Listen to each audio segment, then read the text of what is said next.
Hi, welcome to a special edition of the Super Media Brothers podcast. I am Midnight Agent Ron. And I am Okami. What's up, you fuckers? You two fuckers. You two fuckers. They're still listening here. Like the band U2. U2. U2 fuckers. Mm-hmm. Or YouTube. YouTube fuckers. YouTube fuckers. Mm-hmm. Speaking of YouTube fuckers.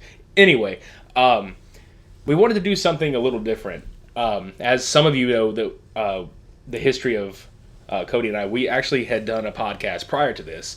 And we did an episode that was supposed to be the start of a series called Random Review, where we took literally random movies, watched them, gave our 2 cents on them, shredded it to bits, what we praised it, whatever. Praised it. Praise me movie. Praise me movie.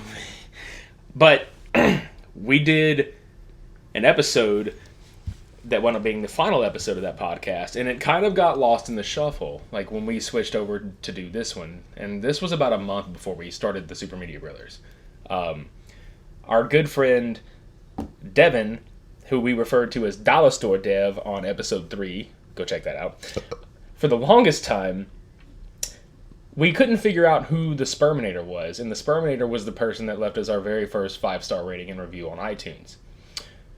We found out who he was because he finally fessed up. That actually wound up being one of my favorite episodes we did. Mm-hmm. It was with the movie Samurai Cop, the 1991 cult classic. And to call it a classic is really, really pushing it. It's like a B-movie classic, basically. Even that, it's pushing it. It's pretty much like long-haired Friends, Joey. It was like Joey from Friends with long hair, with muscles and really shitty dialogue, really shitty everything, but it was so bad that it was fun. Over the top, everywhere. All over the place. So, this episode actually originally dropped on SoundCloud all the way back to September of 2016. Time flies. It really does. Like, I thought yesterday was 2016. Now it's like, what the fuck? Where did this time go? Where are we? What are those? What are those? What are those? So, as a treat for you guys, we decided to pull from our cavalcade of fuckery that was known as 53 episodes of a prior podcast. And I don't know why I thought you were about to say 50 Shades of Podcast. Excuse me. God damn it. Okay. Rewind. 50 Shades of Podcast. 50 Shades of Fox. I should have fucking said that. You should have. That's why I'm here. Okay, well, let me do it again. We have pulled from the cavalcade of fuckery known as 50 Shades of Podcast. I would have done it better, but continue. Go ahead, you do it. Tonight, we pull from the myriad of the 50 Shades of Podcast for your pleasure and ours. Enjoy. Oh my god. Flop. That was great. Flopping that dioc. That. Oh, yeah. All this shit, all this noise we're making, we were doing to test the sound quality on this thing before we started rolling. It should have been recorded. Yeah, I don't know. That would have been like the weirdest opening ever. Like 5 minutes of just sounds. Like. That should have been like a behind the scenes, like, this is how we make our podcast, ladies and gentlemen. Noise.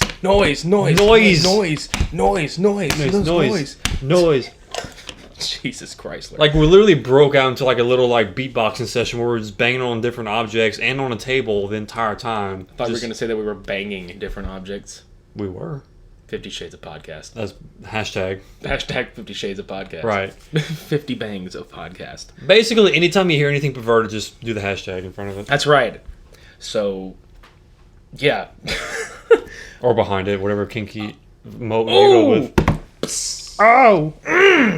Okay, so this was going to be part of a series called The Random Review, obviously, which we may pick back up in the future. But now, we present to you in its complete and wholesome entirety the Random Review episode known as Samurai Cop. So, You got anything else to say? That. Wiggle, wiggle, wiggle, wiggle, wiggle. Yeah. Sorry, I'm just throwing noises out there again. Nah, you guys are... Hashtag 50 Shades Hashtag 50 Shades of Podcast, motherfucker. So should we is Mike here? The fuck? Mike!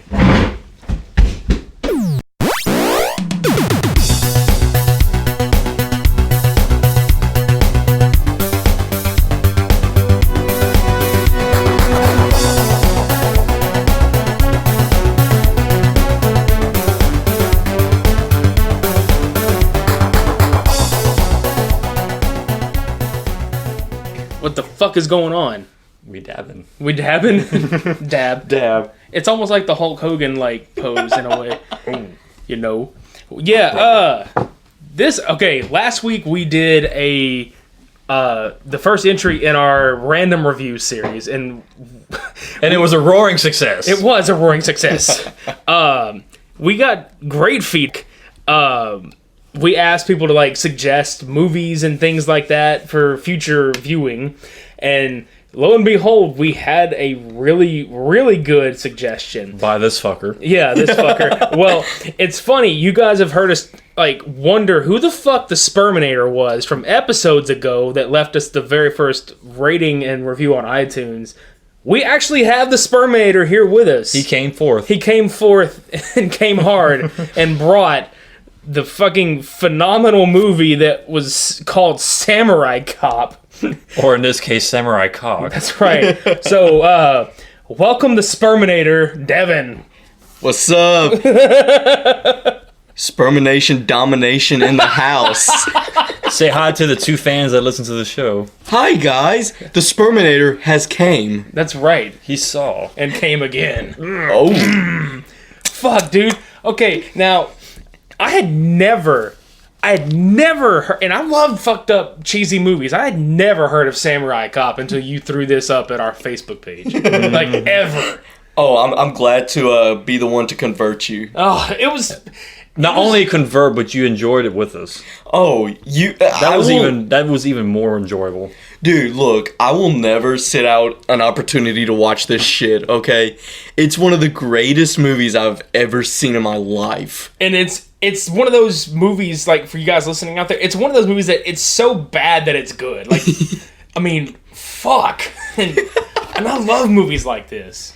Yeah. You know, I wonder, it's like, if you make this into a drinking game, how many inconsistencies can you find in this movie to take a shot? You'd be plastered within the first 10 minutes. You'd be so drunk you wouldn't notice the rest of the inconsistencies in the movie. It might actually make sense. It would make sense, exactly. Like, straight up, okay, I have seen Birdemic, I've seen The Room, I've seen all kinds of these movies, alright? Troll 2, Ricky O, The Story of Ricky. I've seen all kinds of these. This one, though, is the gem, okay? This is gold. It is a fucking gold mine of fucking mullets and mustaches and bullshit. It is basically what I call Asian Lethal Weapon. It is, and like, what year did Lethal Weapon come out? In like 88? Something like that? Late 80s. 87, I think. 87, okay. Yeah. Which, it makes sense because this movie came out in 91, so... If you look... basically trying to take the footsteps. And they probably filmed it, like, in 1990, so... Yeah, because Mel Gibson kind of had the longish hair, and his sidekick was black, same as Samurai Cop. Yeah, okay? I mean, it's, like... It's pretty much right. And this guy had the weirdest fucking look to his face, and I couldn't pinpoint it up until tonight, and I was like, this motherfucker looks like Joey from Friends. Mm-hmm. Especially with his enthusiastic reactions to his face. And it's really weird, though, because, like, Friends came out after the fact. This guy's name... Wasn't his character's name Joe? Yeah. Yeah, so... Joe Marshall. Yeah. Fucking Matt LeBlanc. God. Joe Mullet. Joe Mullet. Well, we'll take it from the top. Kind of give a synopsis to everybody, like, what this movie is about, like, before we jump into it. The best you can. Yeah. Okay. Basically, the plot is, there is a cop who is recruited, and it doesn't even show him being recruited. It's just thrown out there in this one scene. you had me bring this man in here from San Diego. They don't have any build up to him. Yeah. You know? But what's implied is that the police station and wherever this movie took place in, I don't even remember. Did they even say? Probably not. I think, well, Did they? it might have been Los Angeles. It had a California feel. Yeah. Well, Well, I saw a street sign that said Los Angeles. That's the only reason. I was like, well, maybe it was in LA. Los Angeles, San Diego, that can, yeah, I can believe I mean, a lot that. of action movies take place in California. So. Yeah. Plus, it's in Hollywood, so it's convenient. So, Yeah. But anyway, the samurai cop, and they call him samurai because apparently he is fluent in Japanese, even though he mispronounces every Japanese name he tries and says, and he doesn't understand that katana is not Japanese for sword. No. No. It's a type of sword, but hey, I'm not gonna argue with this man because he'll cut your arm off apparently. right. But he's recruited to help stop all these Asian gang members. I don't even know, dude. And he is partnered up with this black guy for unknown reasons, I guess. I don't know. Frank, I think he was just like one of the guys at the police station that, like, you need a partner. Yeah. We're gonna throw this dude at you. And let me just say that, like, okay, this dude had the best facial expressions during other people's conversations. Oh my god. If y'all have seen the new remake of Ghostbusters and you've seen that one chick who, no matter what the situation is, in the background, she's just making these facial expressions and everything. It is that Jillian Holtzman. Yeah, that yeah. character. If you times that by 10, times that by 10 again, roll it in feces, that's what this is. That's why the sepia filter kept popping up every time it was a different scene. It was just like this brown, red color because it was filmed in shit. It looks like my turds whenever I eat a lot of sausage links. That's what it looked like. You can't any blacker than that. No, but no, like, well, let's go from the top of the movie and go through it, and we can just rip this motherfucker apart. I mean, Rip like, this one a new one for more turds to fall out. yeah, exactly. The opening music was like, Sega Genesis. dude, yeah, it was 16-bit, yeah. Yeah, it was like a sound card from a Sega Genesis, like plugged into a keyboard, and somebody just hit randomize, and it was like. I was either playing like a fighting game, like a side-scrolling fighting game, or a racing game the entire time I was listening to his music. Yeah, because like that's kind of how the score was for this movie. It was really just pretty much video game music. And it's so weird, like, for like an anime like Ghost in the Shell or something, it makes sense because that's a very techno-y kind of looking movie. Yeah. Whereas this is like just out there. It's like, why is this here? Well, I mean, we already discussed the fact that they literally had no budget to this movie. Like, there was no existing amount of money that they had. They basically had them bring their own clothes to wear for the actors and actresses. They had their own vehicles that they bring to the set. They literally took, like y'all said, took this whole movie shot by shot and had no more takes. Yeah, because you were saying that like almost every shot in this movie, if not all of them, were just one take. Yeah. Yeah, the only shots that were reshoots were just that reshoots, and you know which ones are reshoots. Yeah. You can clearly tell, and for those of you who have seen the movie, you know what I'm talking about. And we're talking about the lack of budget. I went on its Wikipedia page, and how every movie says its budget. Yeah. This one has none. Holy shit. Like, it literally does not say what its budget It's is. like N/A, like not available. No, it just doesn't have TVA. it. There, It's an empty slot. there is no budget for this movie I whatsoever. did not spend that much. The actors brought their own clothes, their own cars, and their own money out of their own pockets to Yeah. fund this movie. Yeah, well, what it was is like Ryan Reynolds paid out of his own pocket for Deadpool, you know. So clearly, what happened here is everybody pitched in for this movie. And still wasn't enough. Oh god, no, it was not enough. And I mean, just oh shit. And then like you were saying also like some of the dub that had to be put in because they shot the film wild, which means they shot it with no sound. So all the actors' dialogue that wasn't done by the actual actors, the director fucking dubbed over in post-production. And it was in like this horrible quality, okay? It sounds very staticky and old, and it almost sounds like quality-wise is like from World War II recordings, okay? Like, it's pretty bad. Like I have written down here the audio dash, the letter S, because of all the like every time somebody would like, it was overly static, overly like it would clip. The audio clipped every fucking time. Mm-hmm. I was just waiting on somebody to be like, shh. Somebody trying to shush me in this movie. Shh, shh, shh, shh, shh. I don't know what's better, the or the shh. Oh, god damn. And I also have written down mullet stash because holy fuck, there were a lot of mullets and a lot of mustache. Especially Asian Richard Petty. And it's not just mustaches either. It's like straight up porn stashes. Yeah, it's fucking gross. While we're on that topic. Every single person in this movie looked like some kind of porn star. They just recruited them off the streets of freaking Los Angeles or some part of California that they were at. What I think happened is, and this isn't confirmed, but this is just my theory, okay? But it's probably true. Yeah. Oh, most likely. But my theory is the casting director and everybody just went through various stores like antique shops and stores like Spencer's or whatever. You know, people who have no shame in their life. They probably went there and they just started talking to people and being like, hey, do you have any like self-control or self-morals or anything? And if they answer that question with no, you're hired. Perfect. Yeah. Yeah. We want you. Exactly. We want you. But also at the same time, it makes me wonder, it's like, okay, some of the main actors that they hired on, I wonder if they walked up and was like, you have any family members or friends that, you know, may want to be in a movie? Let me go through my contacts real quick and just see. Yeah, let me call Jimmy and, you know, Barbara and stuff like that. Right? Yeah, because there's no way that these people, like, were all just hired, you know? Like, it had to have been a, hey, man, look, I've been casted in this god-awful movie. Come suffer with me.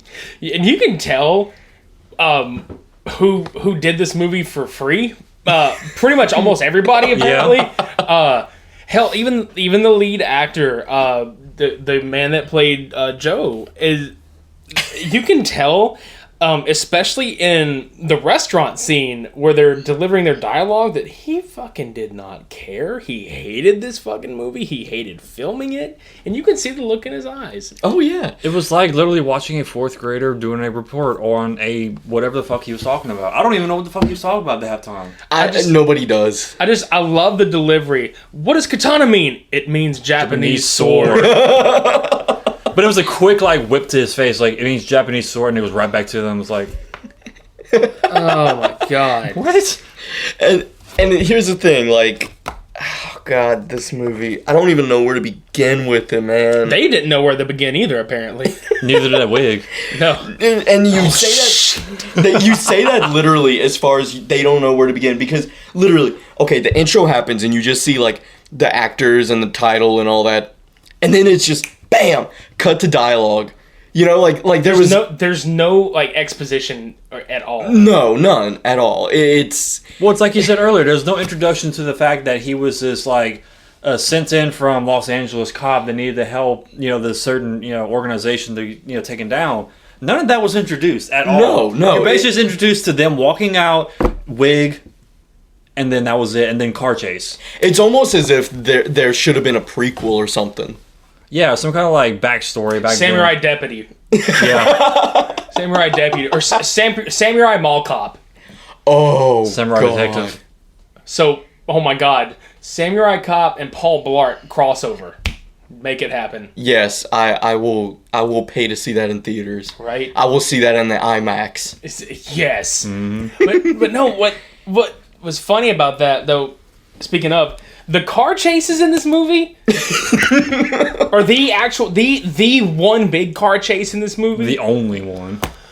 Oh my fuck. I like the little Hot Wheels like van that they drove out in. You know, it was like crushed, like small, tiny little like short bus kind of size, like handicapped bus.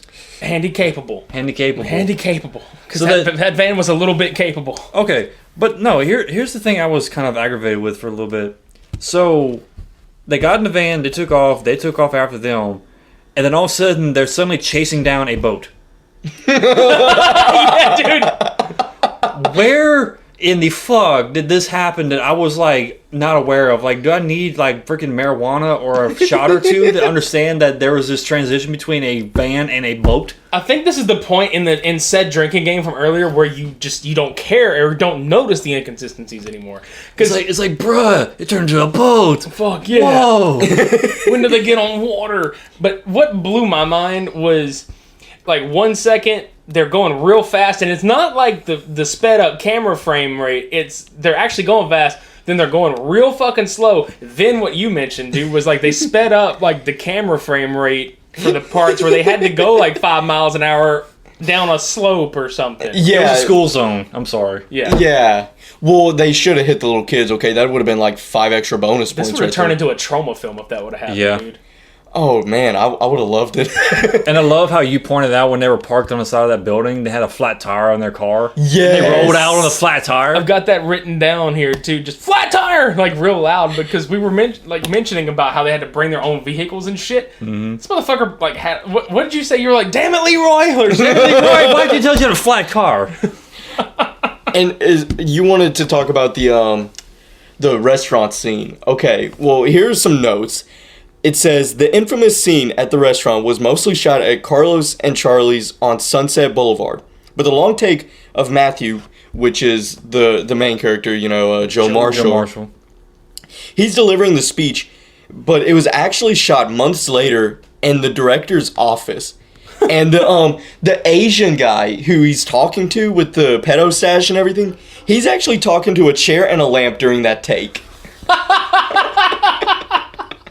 So was Joe Marshall not available for that entire speech? I guess. What can represent Joe Marshall for the time being? A chair on and a lamp. Okay, this works. I mean, the lampshade was probably better than that half-ass wig that he was fucking. Oh my rocking. god! That rocking that mullet, yeah. Please explain what wig you speak of. Okay.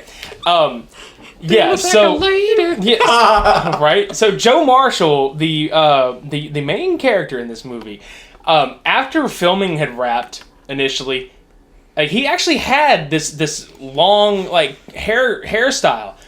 He cut it extremely short after production wrapped, but the director needed pickup shots and extra shit.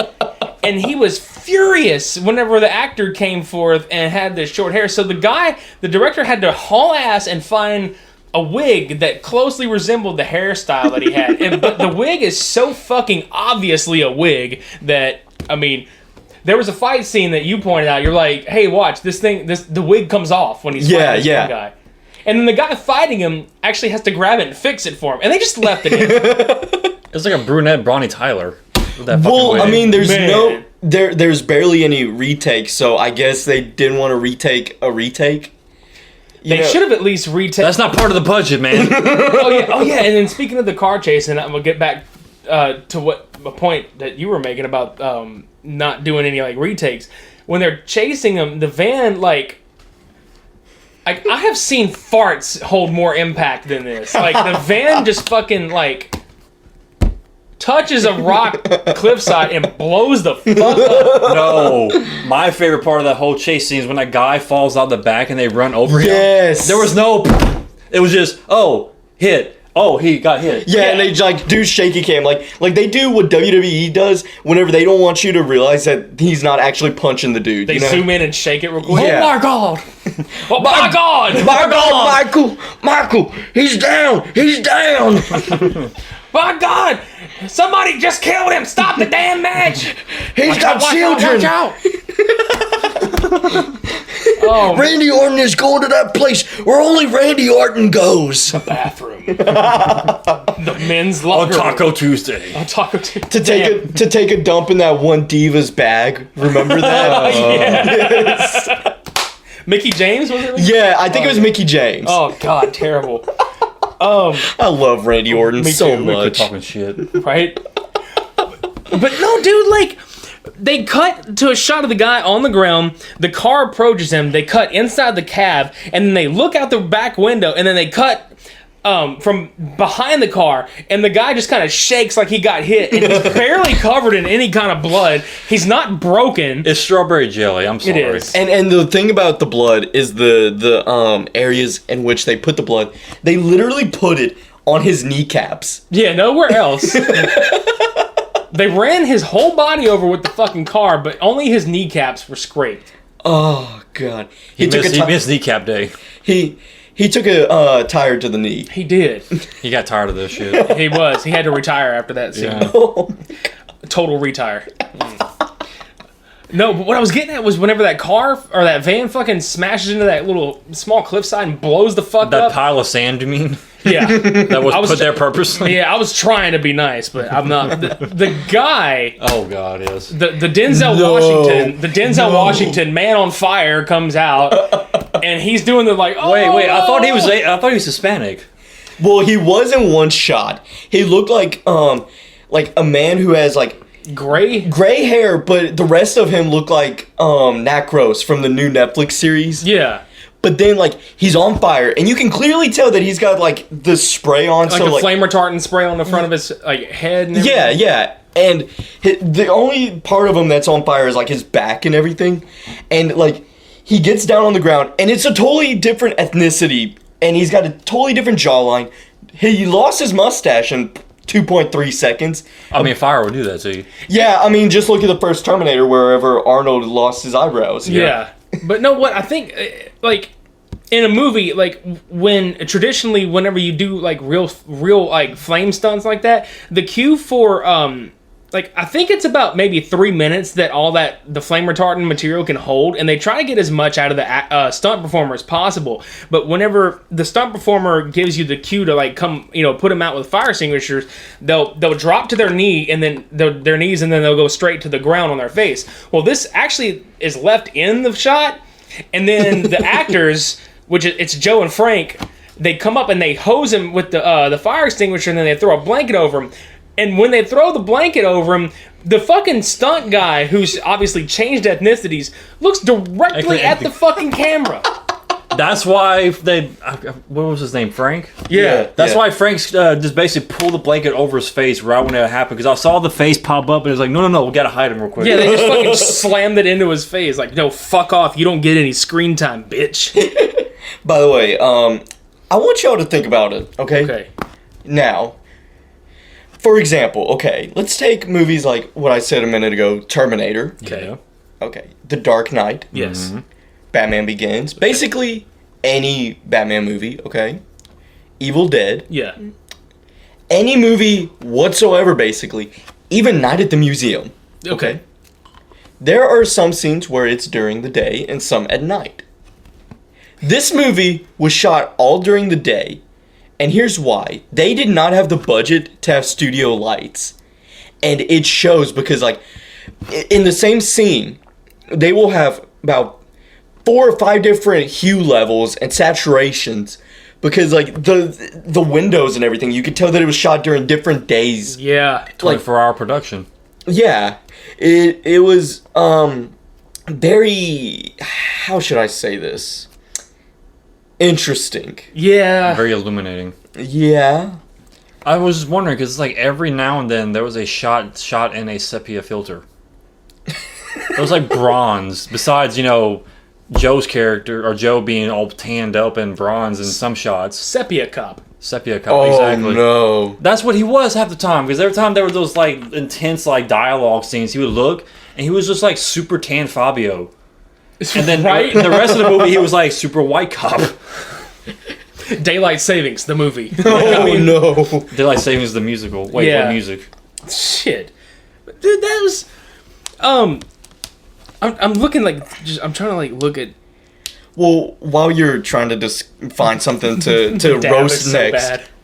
the thing is okay, you mentioned how the main actor clearly was ashamed of this role. Oh, absolutely. Okay, he didn't want to be there, so he quit acting altogether. Well, after a lot of time passed, around 2004 is when this movie started to gain a little bit of steam culturally. Yeah. Well, many of the fans were actually under the impression that the guy who plays as Joe Marshall had died. Oh, fuck. Because he... Okay, first of all, a person named Matt Hannon was rumored to have passed away. And so there was somebody involved in this film who was named that. So they assumed that it was it. And then they kind of put two and two together of, okay, we haven't seen this guy in a while, so that must be him. Yeah, yeah. So then one day, Joe Marshall's daughter was like, hey, my friends keep asking if you're dead. So can you do something about this? So he sets up a camera, and I've seen this video myself, okay? It's amazing. The dude is like standing in the kitchen like we are, okay, right now filming this. And he has like, I believe he either had a man tank or he was even shirtless. I don't remember. But he just shows up. He looks like he just got out of the shower or went to the gym or something. And he's got like the cross necklace and everything. Shit. And he's just like, hey guys, I just wanted to let you know that I'm the guy who played a samurai cop. God, that was a stupid movie. I wanted to let you know that I'm not dead. And apparently my daughter says that everybody thinks I'm dead. So, yeah, I'm not dead.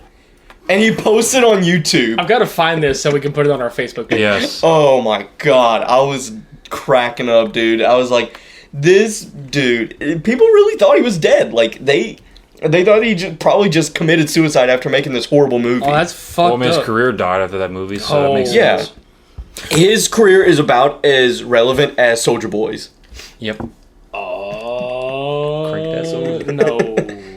No. Damn.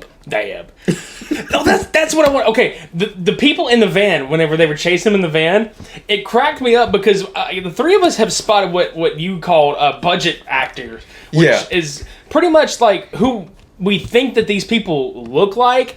So it's like, okay, in the back of the van that Joe and Frank were chasing, rent a Jesse Ventura and budget Dr. Dre Yep. were in the back of this fucking thing. I shit you not. Straight out of Samurai. That's right. And straight up, like, they had this one dude, okay? Can we just say that every black person in this movie was just, I don't know, there's something about them that the way they looked, it was like, okay, you look like discount somebody, okay? And like, everybody is like that, but especially the black people. Like, there was this one black guy, I swear on everything, okay? I-S-W-A-R-E, swear. Swear. He had the same exact haircut as Jazz from The Fresh Prince of Bel-Air, and he had, like, these, like... You're talking about the scene where they bust up into that... It was like the gang of people that busted up into that chick where she was working in the office. Yeah. Yeah, because the one guy had, like, a Kid and Play looking kind of hairdo. You know what I'm talking about? The high fade or whatever? Yeah, and then there was one where they were shooting in the woods, okay? It was one of the last fight scenes. And this one guy, he has like a semi-afro. Yeah. But you could tell like he had like some kind of like hairband or something around it because there's like a hair marking, okay? Yeah. Did you notice that? Yeah. Like, I don't know what the deal was with this movie, but... They did not have makeup artists, did they? No, and it's weird because, like, it's like they stereotyped every... Yes. They stereotyped every ethnicity that was cast in this movie. Oh, yeah. And it shows. Every white girl was either a blonde or red. Yeah. And they all looked like porn stars. Oh, absolutely. Every fucking one of them. Oh, well, why would you hire somebody who doesn't look like Exactly. one? I mean, and all they did was really, like, show their boobs and everything in the movie. Yeah. And their bush and their skills in the kitchen. That's right. George W. Bush, Don King's afro. I've seen it all, fam. That's right. But speaking of kitchen skills, how about homeboy torturing that girl with the fucking grease pan? With the endless grease pan. Yeah. Like, he straight up, like, he has a grease pan, and I swear, this man, like, poured a gallon of grease, okay? It had to have been. Yeah. And it's just, like, pouring on her taint. You thought it was her stomach, but I don't know. I really don't know. Yeah, because they didn't exactly show it. They kind of implied. Yeah. They show everything else about the female anatomy, but not that. Yeah. I mean, come on. Which the movie wasn't very gory. Like, the only gore that happened was when Joe cuts homeboy's arm off. Yeah, and in the next shot, Like, he's on the ground, and you can clearly tell, like, it's some kind of, like... It's a tube with the blood. Yeah, like, it looks like a tube. It's some kind of... PVC pipe. Yeah. Shit. Or butter knife dude when he cuts that guy's head off in the hospital. Oh my god. Okay. There is a human tampon laid up in this hospital. He looks like he's wrapped completely in white gauze and bleeding out of the fucking eyes and mouth. Out of the orifice. Right? And homegirl wheels this motherfucker in there, and he pops up out of the little, like, trash chute, like, what's up, motherfuckers? Like, so gracefully, too. It's not like, just like, oh, come out. He's just like... He comes out about as how I would envision Jason Momoa's version of Aquaman, like, just slowly coming out of the water. You know what I'm talking about? And then makes the flipper noise? Yeah. Yeah, exactly. But no, we were like... when he sat there and he was trying to get a name out of this guy, he's like, who did it, blah, blah, blah. And they're like, no, because the guy wanted this dude's head on his piano. So he fucking sits there, and I'm like, okay, he's just going to slit this guy's throat, because the way he drags the sword back, it's real gentle. And I'm like, oh, he's just, like, taking his time, just, like, slitting this guy's throat. But then I see, like... He looks like he's buttering bread. And then, like, it happens for, like, 5 seconds. And then the chick that wheeled him in there is just kind of looking with a grin on her face. And then the next shot is him pulling the whole fucking head off of this guy's body. Which, by the way, can we just acknowledge the fact that the sound effects for this scene? Yeah. Oh my god, it's... Squishy. Yeah, like, it was pretty rough, okay? Like, if you shut your eyes and you just listen to that audio clip... Yeah, you're gonna judge yourself. Okay. Well, especially just him moaning the entire time. Yeah. Before he Oh my gets cut. All you fucking hear is just, And we're like, is he fucking a chick right now? Yeah, and supposedly it's him acting as if he's in pain and breathing hard. And this is literally... like, the sound of a man receiving the world's greatest blowjob ever. This movie should have been a fucking porn. I'm sorry. Like, this... I still would have bought it on Blu-ray. Yeah. But... Oh, yeah, going back to the guy losing his arm. In that... I think it's that exact same sequence where Devin, you pointed out this guy's getting handcuffed, and this guy's, like... shooting there's a scene where this guy's like, take all of our men that are alive, because he doesn't want any witnesses or anything. God. Or any kind of information revealed. Fucking paintballs. Mostly on the black guy. With a white shirt, which is fucked up. Like, well, you have to have the contrast. You have to have the color contrast. Yeah, and it's fucked up though. Yo, this ain't Kill Bill. No, man. But what sucks is, like, the poor guy is handcuffed and he's standing there. And it sucks because it's like they left the shot of him waiting on his cue in the movie. They didn't even cut to him when he's getting shot. And I could have seen the paintball gag working had they not stayed on him, because he's getting nailed like 3 or 4 times. And you see the blood splatter happen. And it's like, oh, it would look legit had you not seen the rest of the paint and the paintball itself splattering onto the fucking car.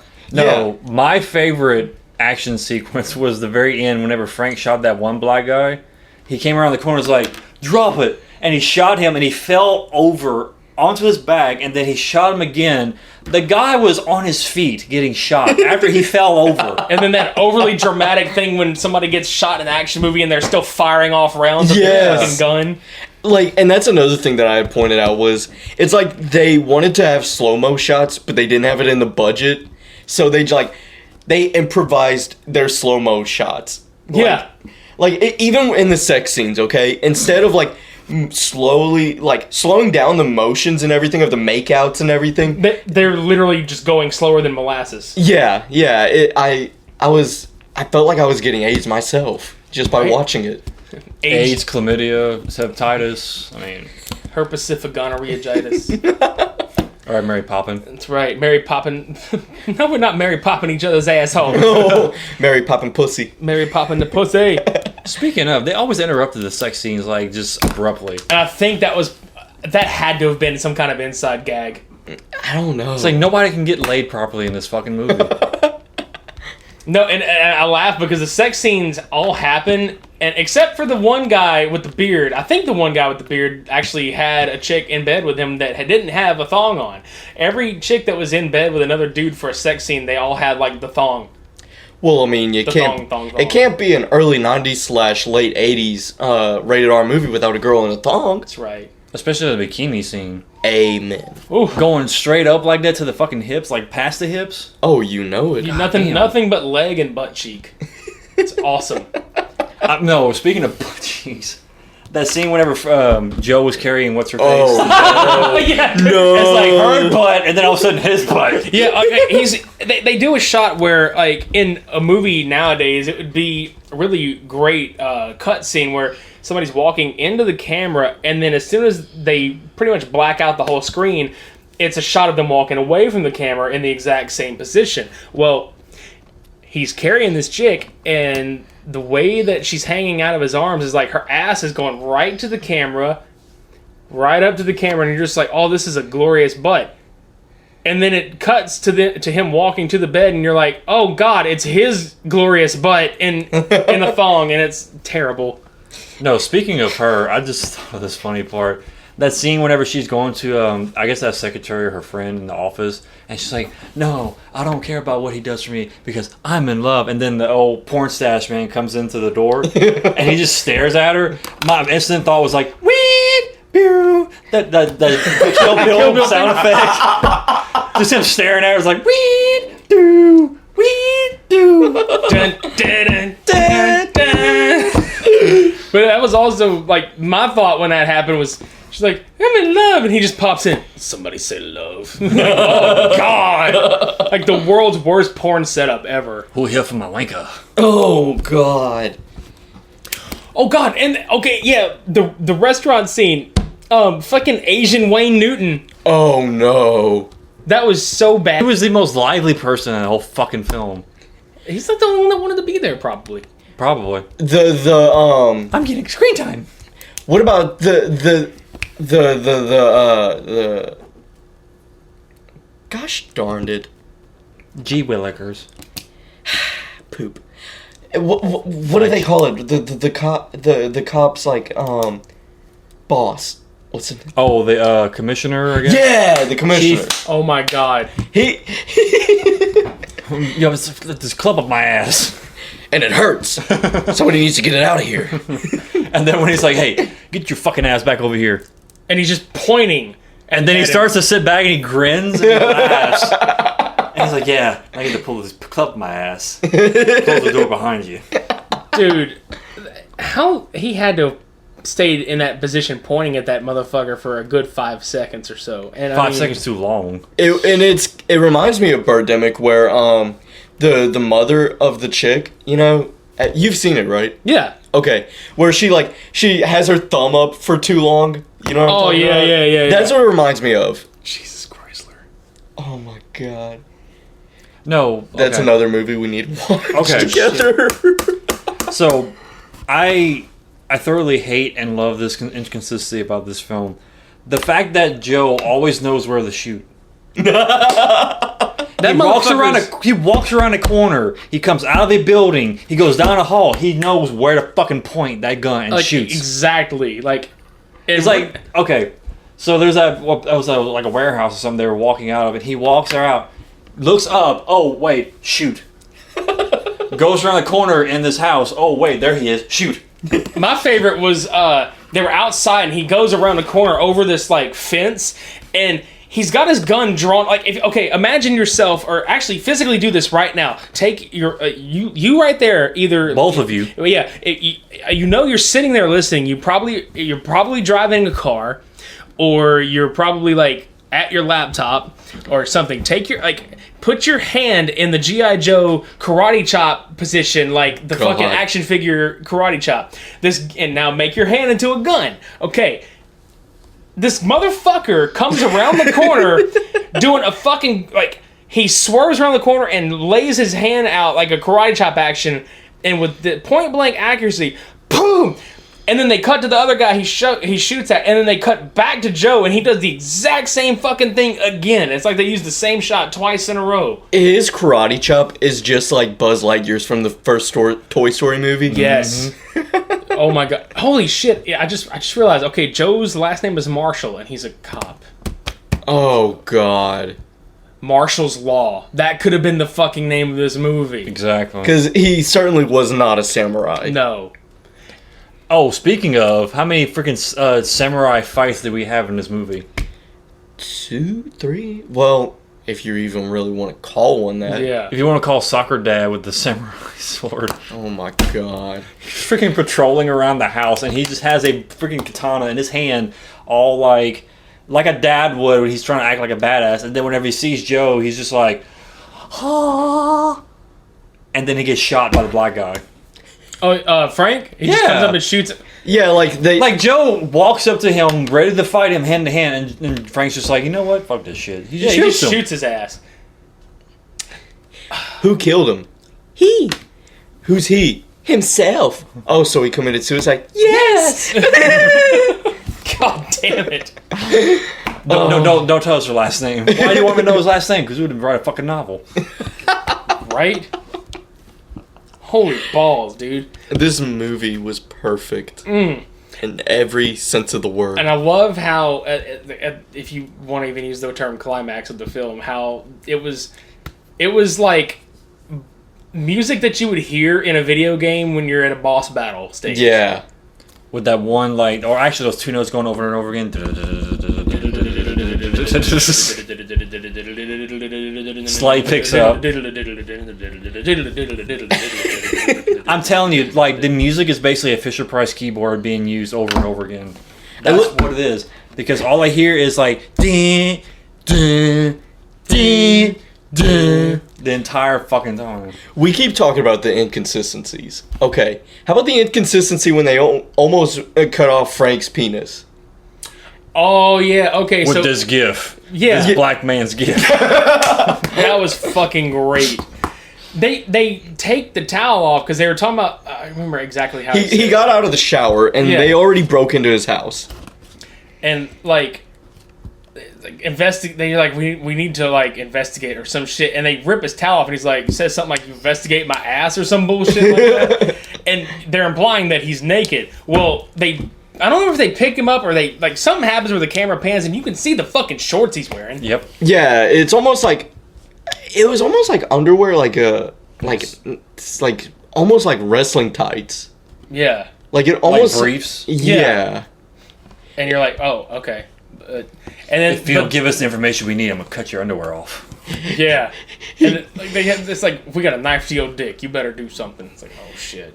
Yeah, it's like, okay, so you grabbed his wanger out and you pull it out of the hole of his underwear and now you're holding it? And then, like, it's almost like and this is one of the few scenes where between takes you could tell it was filmed the same day.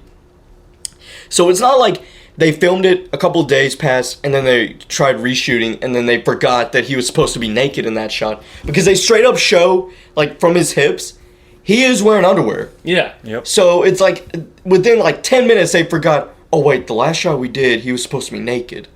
No. No retakes.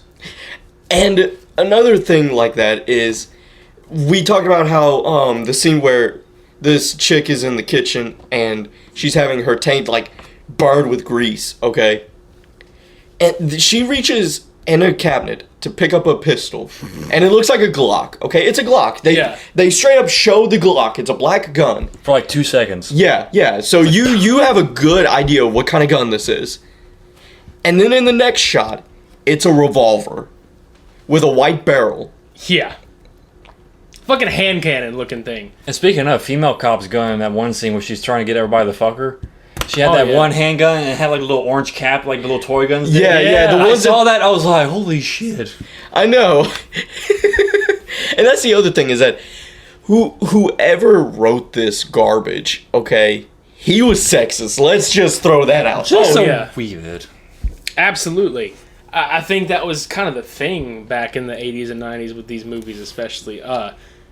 That, oh god, I keep thinking about things and I want to say it before I forget about it.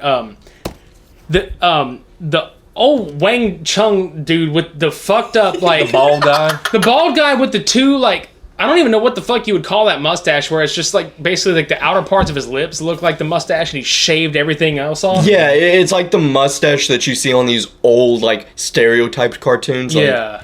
almost like the sensei. It's like whiskers. Yeah. Well, okay, he's fucking this chick, and I think this is towards the end of the movie. Well, they bust in, and he gets up and he grabs his hat, puts it on. He's naked, mind you, in his underwear.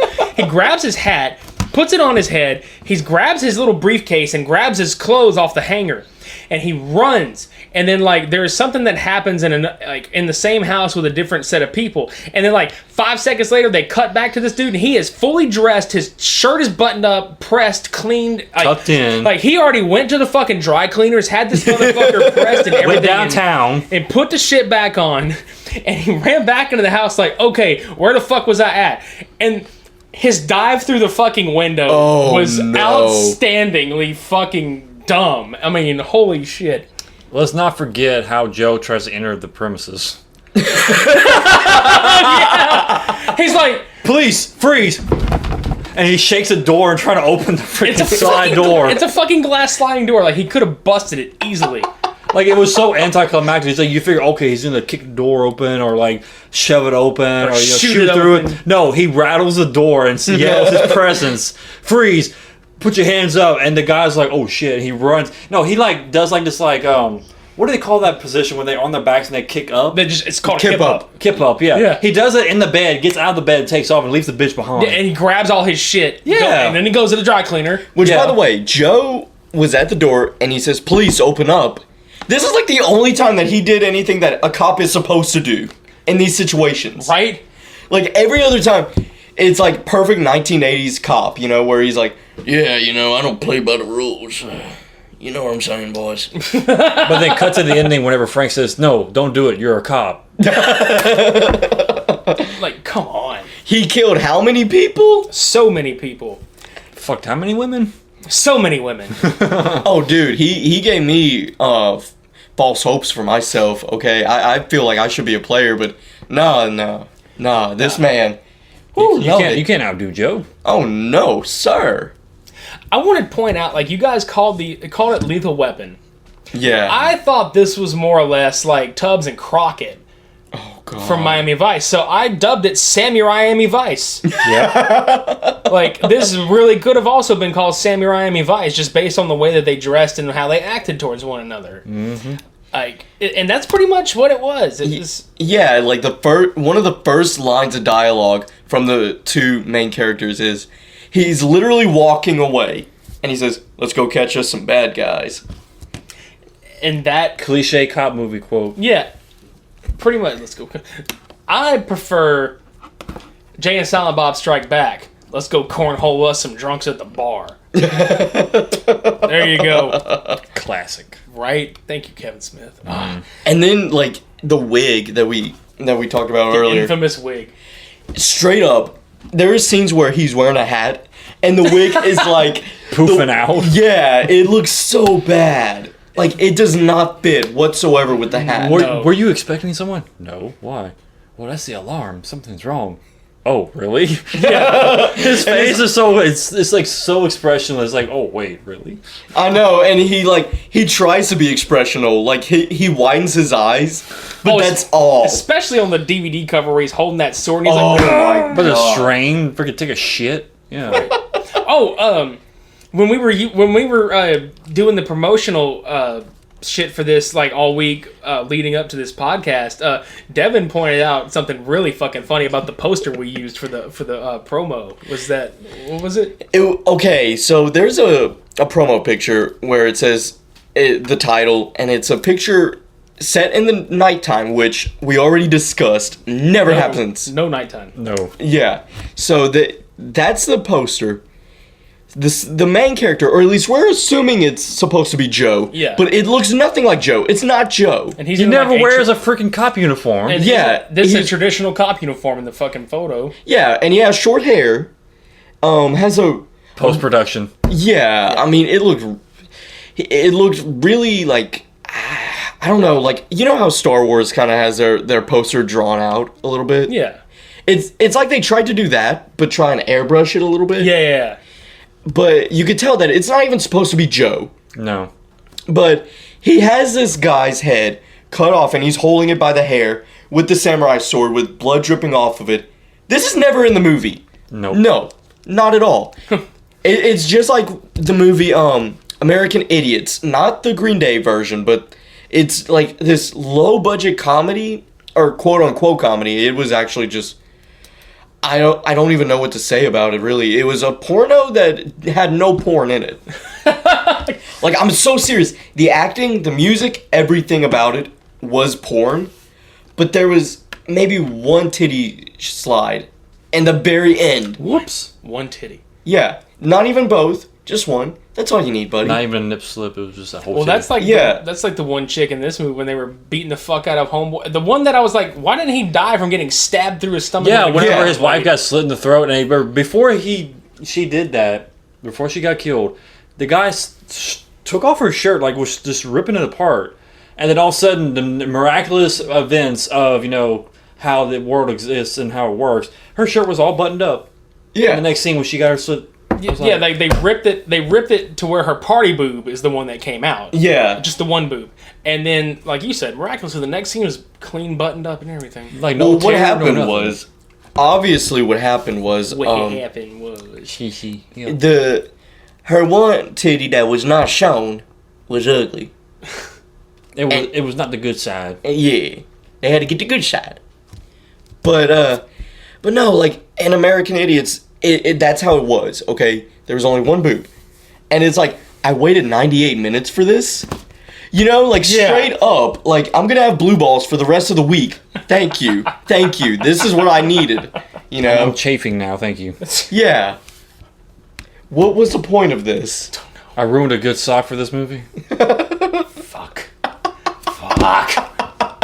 That's what he kept saying the entire movie, waiting for that one titty. Fuck. I know, like straight up. Okay, I used $3 to get that bottle of KY, and this was the big reveal. This was the outcome. Yeah, I didn't have an outcome. Exactly. This didn't have an outcome. The sperminator did not sperminate. Neither did the cast. Nobody in that movie came. No. But like in the poster, the point of bringing this movie up was in the poster there was like this blonde chick, and there was a blonde chick in the movie, but it was not the same chick. No.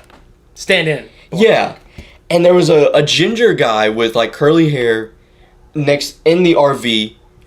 He was not in it. There was no ginger in the movie. Mm-mm. There was no bulldog. Well, which there was a also... redhead, but yes. No. I'm talking about a dude. Yeah, an American Idiots. And they had a bulldog. There was no bulldog in the movie. No. And you brought this up, Richie, that some movies they have like these posters, and then they make the film based on the poster. Yeah. So that's the only thing that I can really think of, but it was pretty bad. But it was rough. I laughed at the tagline though. You have the right to remain silent. Dead silent. Dead silent. Like this, like if you look at the poster for this that we shared on the Facebook page, it kind of looks like a horror movie. Mm-hmm. Yeah, it really does. But there was no horror. Oh, there was horror. There were horrors. Yeah, there were horror. The horror was that this movie got made. Yeah. That's exactly what I was gonna say. Yeah. By the way, speaking of exactly what I was gonna say, there's a scene where this one cop, this chick goes, "I'm hungry," and both me and Cody say at the same time, "Eat a dick." I swear, okay? I was like, did we just become best friends? Yep. Fuck yeah. Wanna go play Kung Fu in the garage? God damn, yes. That's another one of those movies that I could watch any day and still laugh. Absolutely. I just teabagged your drum set. What was it when he said he was gonna put a bunch of soap? He was gonna fill a pillowcase full of soap bars and beat the shit out of him? Yes. I fucking love that scene. And then the real brother, he's like, I haven't had a carb since 2004. He lifts up his shirt and you see like these tanned abs that don't even fit his skin complexion. Oh my god. Speaking of, there were so many tan lines in this fucking movie. Oh my god, that girl's poor knee. Yeah, and then, but the thing that made me laugh was when fucking Joe would pop up and he'd have like the Donald Trump spray tan He was look on orange. his face. Yeah, and his Looked like Snooki. dude, his teeth were like really white, so it really, really like it showed. Oh yeah.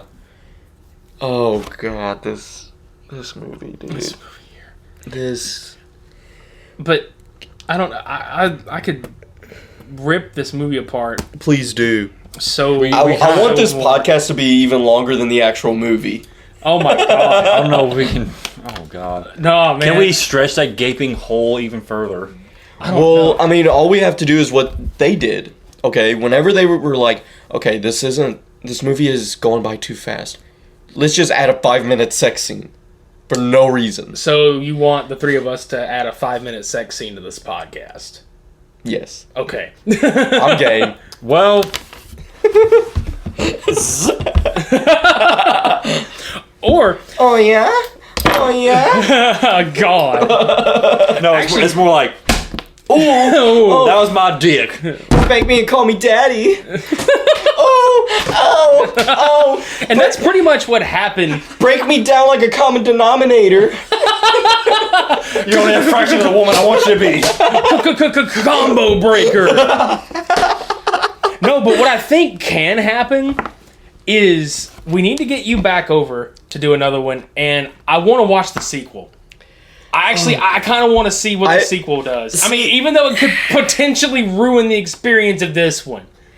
God, okay. We're splitting the money because a part of me is like, oh God, do I really want to purchase this? Because, like, the trailer, it's like, it looks bad, don't get me wrong, but what threw me off is the fact that it has Tommy Wiseau in it, and he played the lead character in The Room, another terrible movie.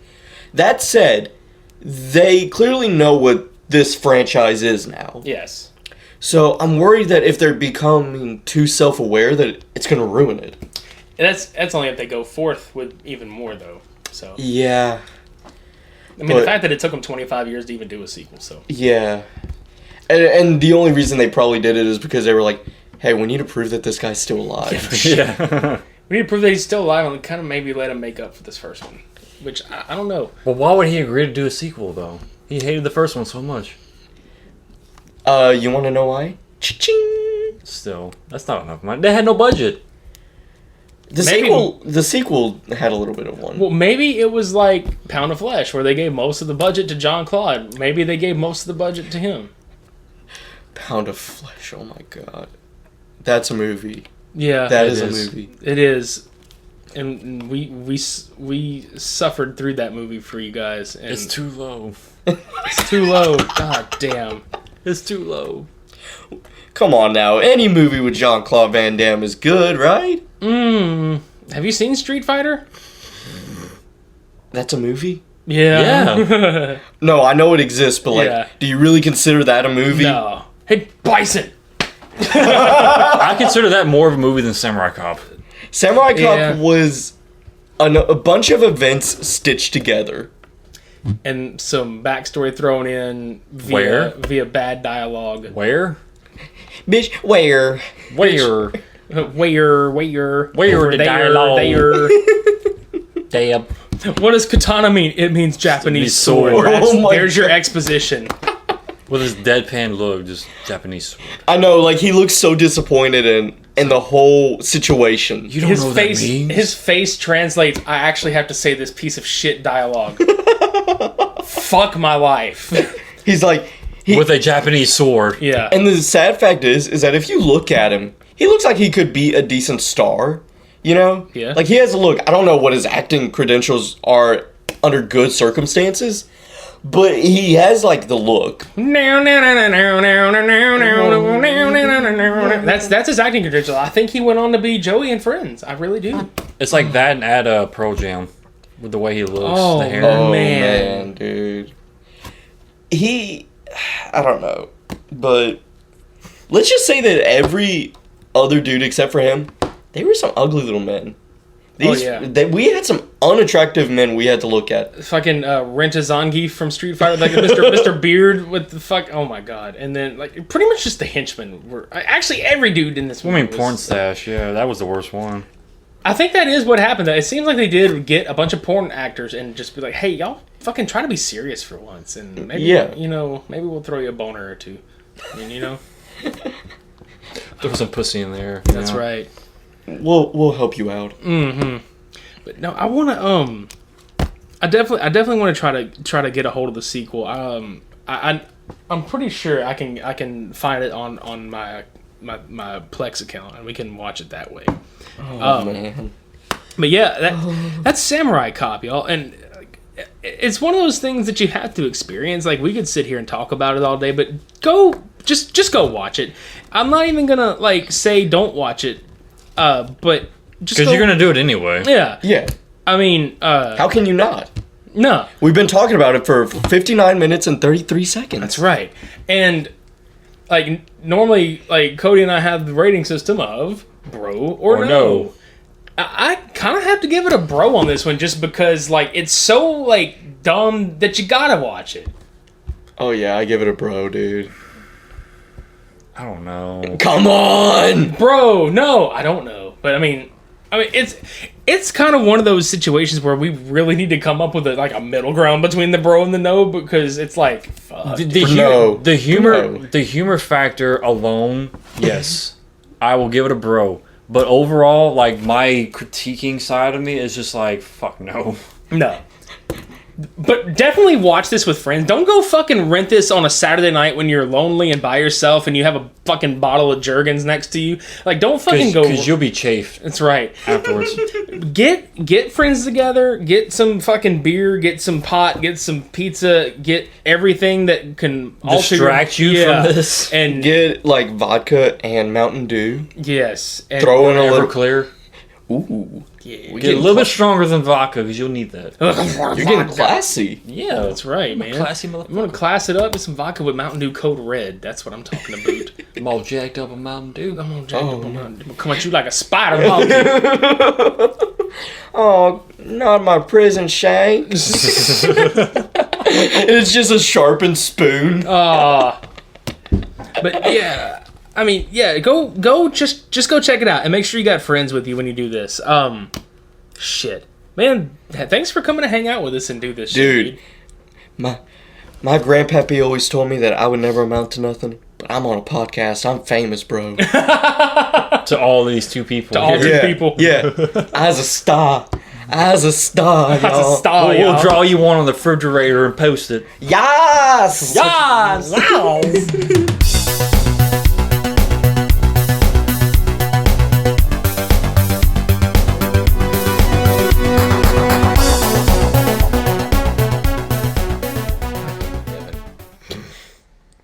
God damn it.